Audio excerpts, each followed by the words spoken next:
Bahas terkait hal ini, kalau kita lihat sebenarnya kan data manufaktur kita, inflasi kita, bukan yang buruk-buruk banget gitu kan, tapi ya buktinya masih ada deflasi lah gitu kan di Januari ini. Kalau kita cermati dari data yang baru saja dirilis oleh BPS, Mas Iqbal, apa yang Ya, bisa disampaikan? ya tentunya tadi yang sebenarnya bisa jadi highlight itu adalah inflasi tahunan ya, itu sampai 3,5% lebih.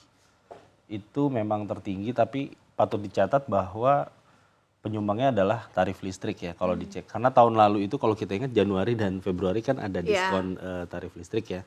Jadi mungkin di Februari pasti akan tinggi juga secara tahunannya, tapi secara bulanan terjadi deflasi yang berarti memang ada penurunan harga ya. Tapi kita perlu ingat bahwa inflasi yang dilaporkan BPS ini kan adalah di seluruh 82 kota lebih ya.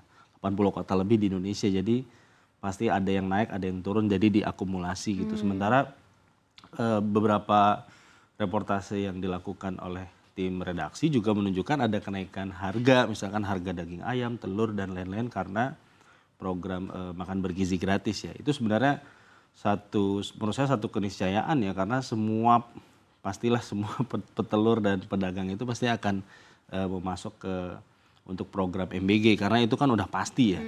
Ini yang ke depan mungkin patut dicermati juga ya, karena pemerintah juga tahun ini meningkatkan anggaran MBG, otomatis penerima manfaatnya semakin banyak dan bisa-bisa ya itu yang harus diwaspadai sih soal inflasi ini sih. Oke, berarti gimana kita mencermatinya kalau dari market sendiri?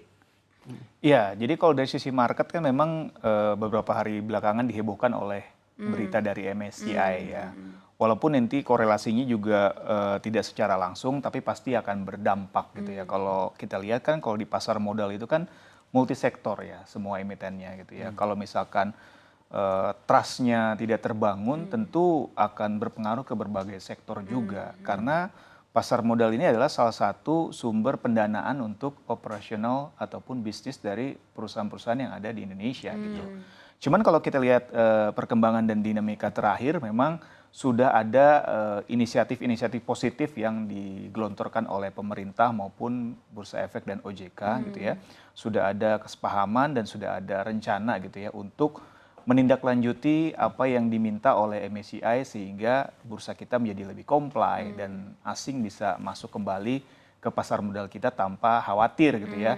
Karena kan yang dipermasalahkan adalah terkait tidak transparansinya ya data pemegang saham publik atau free float-nya ini ya yang disebut sebagai coordinated trading behavior. Tapi kalau kita lihat responnya juga cepat sekali dari Bursa OJK, itu dilihat satu dengan sudah mulai disuspensinya 38 emiten ya yang free float-nya kurang dari ketentuan 15%, ya, dari 15%, dan mungkin ke depan juga akan lebih ketat lagi. Bahkan ada ancaman untuk di-delisting gitu kalau misalkan tidak bisa mengikuti aturan gitu ya. Yang kedua, dengan adanya demutualisasi yang dipercepat gitu ya, ini juga semakin membuat bursa kita menjadi lebih transparan gitu ya, dengan terbuka dimiliki oleh pihak luar sekalipun gitu ya, sehingga ini sebenarnya sudah sebagai respon yang positif dan harusnya ya seiring berjalannya waktu akan pulih dengan sendirinya. Akan pulih dengan sendirinya ya. Tapi kita akan lihat juga nih kira-kira adanya level ekspansi ini untuk PMI manufaktur dan angka inflasi ini kira-kira nih kinerja baik ini bisa bertahan berapa lama? Betul. Ya kalau kita lihat paling dekat kan sebenarnya ada Lebaran, ada berarti Ramadan ada ya. lonjakan nih pasti. Iya, pasti ada lonjakan yang tentunya dari sisi manufaktur ya mungkin akan terekam karena itu kan tadi data di Desember ya, Saf ya. Mungkin baru akan terrecord mungkin di bulan Maret nanti kita lihat.